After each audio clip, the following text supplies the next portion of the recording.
Terima kasih Anda masih bergabung sama kami. Sebelum saya lanjutkan perbincangan bersama Mas Christian Sitorus, research dari MNC Sekuritas, kita akan simak terlebih dahulu data pembukaan market di pagi hari ini. Di pembukaan perdagangan sesi 1, kami pass through datanya dari RTI, IHSG sejauh ini bergerak melemah.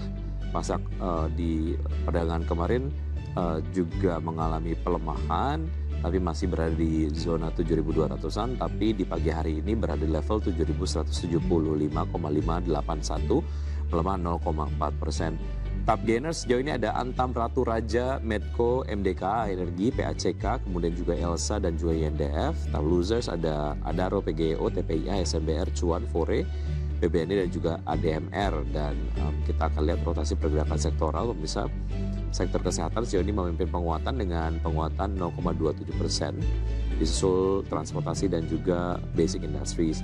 Sementara itu, sektor yang memimpin pelemahan yaitu adalah sektor teknologi yang sejauh ini bergerak melemah 0,82%. Dan berikutnya kita akan simak saham-saham pilihan pagi hari ini yang direkomendasikan oleh Mas Kris. Di antaranya adalah Indosat dengan support di 2010, resistensi di 2130, rekomendasi spekulatif buy.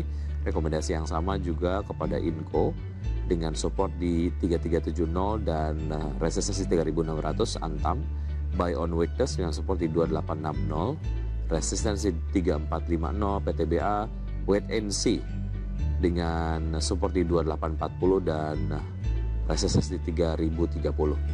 Kita lanjutkan perbincangan bersama Mas Christian Sitorus, Research MNC Sekuritas. Mas Kris, kita langsung membahas saham-saham pilihan pagi hari ini. Dari sektor telekomunikasi Anda merekomendasikan Indosat, Hutchison Nouridu ya. Seperti apa analisis lengkapnya? Oke, Indosat saya memberikan rekomendasi spek buy dengan support 2010 dan resisten 2130. Nah, simply adalah Indosat ini salah satu perusahaan telco yang sebenarnya masih memiliki growth untuk ARPU-nya itu sendiri, dan growth ARPU room-nya yang masih terbuka lebar dibanding dengan perusahaan-perusahaan teknologi, perusahaan teknologi lainnya. Dan kita juga melihat kemarin juga beberapa kerjasama ya AI yang ini bisa mendorong peningkatan operasional daripada Indosat sendiri yang nantinya akan meningkatkan eh, net profit dan performa Indosat ini lagi gitu. Baik, saham-saham telekomunikasi dan juga infrastruktur yang berhubungan dengan telekomunikasi dinilai sangat potensial, apalagi bicara mengenai era digitalisasi dan juga AI begitu ya. Artinya ini menjadi next sector yang memang cukup defensif, atau sebetulnya masih ada sentimen-sentimen yang perlu juga kita cukup waspadai, Mas Christian? Oke, mungkin untuk sektor tech-nya itu sendiri yang perlu kita waspadai adalah ketidakpastian global, sehingga dengan ketidakpastian global ini bisa membuat penurunan dari belanjaan masyarakat. Ketika nanti belanja masyarakat menurun, maka bisa saja permintaan terhadap perusahaan teknologi ini akan semakin berkurang, atau penggunaan data misalnya ya, itu akan semakin berkurang lagi, dan mereka akan mencari yang quote on quote yang gratis gitu dibanding mereka harus berbayar, karena eh, kemampuan untuk membelanjanya yang kita bisa bilang sudah Ya. semakin berkurang gitu. Walaupun memang ada jokes yang dibilang lebih baik nggak makan daripada nggak internetan gitu ya. Tapi kemudian ini juga terkait dengan daya beli, memang menjadi satu faktor yang juga dipertimbangkan oleh pelaku pasar sebelum kemudian memutuskan chip in ke sektor-sektor telekomunikasi ataupun teknologi yang berkaitan dengan AI dan juga ya telekomunikasi lah ya. Berikutnya kita akan ke Inco. Analisisnya seperti apa, Mas Kris? Oke. Kalau misalnya Inco tadi kan memberikan spek buy dengan support buat G370 dan resisten itu di 3600. Nah, sebenarnya kalau misalnya dari Inco ini sebenarnya ada efek dari hilirisasi nikel ini sendiri, dan Inco juga memiliki mitra strategis yang kuat, sehingga eh, performa untuk depannya secara jangka panjang cukup oke untuk Inco ini sendiri. Oke, secara jangka panjang menarik, artinya secara fundamental baik ya untuk Inco. Secara teknikal, seberapa menarik ini kemudian mungkin untuk mereka yang tertariknya hanya jangka pendek saja ke Inco, Mas Kris?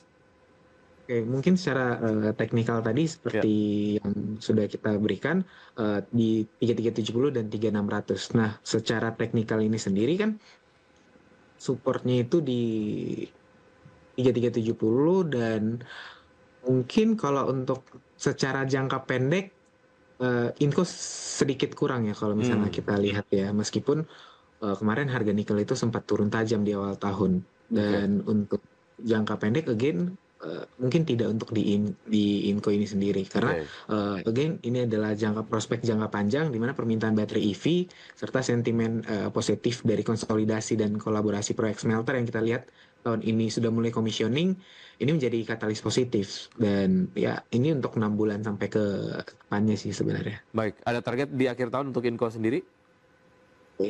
Untuk Inco sendiri itu mungkin ditargetkan di level 3.700 sampai dengan bisa di 3.800 itu sendiri, atau mungkin target terdekat yang bisa kita berikan untuk Inco sendiri di 3870. Baik, dari Inco kita ke Antam, Mas Kris. Buy on weakness rekomendasinya.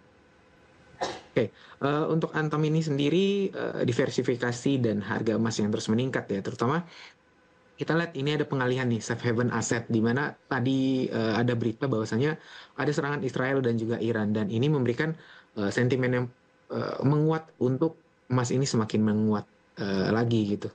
Oke, baik. Untuk Antam menengah ke panjang juga atau seperti apa? Betul. Untuk Antam sebenarnya bisa jangka pendek sih, karena kita Baik. lihat Antam ini terus meningkat, di mana adanya potensi dari global konflik ini sendiri begitu. Baik, dari Antam kita ke PTBA, Mas Kris. Oke, kalau untuk PTBA ini sendiri, sebenarnya kan wait and see dengan support 2840 dengan resisten itu 30 ya. Sebenarnya ini dividen yang cukup tinggi untuk di Bukit Asam, dan juga ada valuasi yang kita bisa bilang masih cukup menarik lah untuk salah satu perusahaan batubara. Dan ini menjadi sentimen lagi adalah harga batubara ini diprediksikan akan semakin meningkat, di mana permintaan India dan musim panas, dan juga ada China yang kembali membeli batubara dari Indonesia sih. Baik, oke. Itu tadi beberapa saham-saham yang direkomendasikan pagi hari ini dari Mas Christian. Di antaranya adalah ada ISAT, kemudian juga ada Inco, Antam, dan juga PTBA. Sejauh ini IHSG bergerak melemah, Mas Kris. Proyeksi Anda untuk IHSG di akhir pekan seperti apa?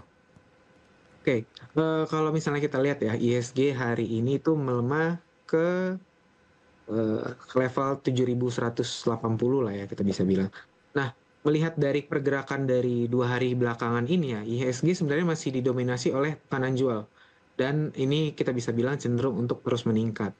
Dan secara teknikal, selama belum mampu break di 7240 sebagai area resistennya, ini IHSG masih rawan untuk melanjutkan koreksinya, nanti akan menguji ke rentang 7134 sampai dengan 7172.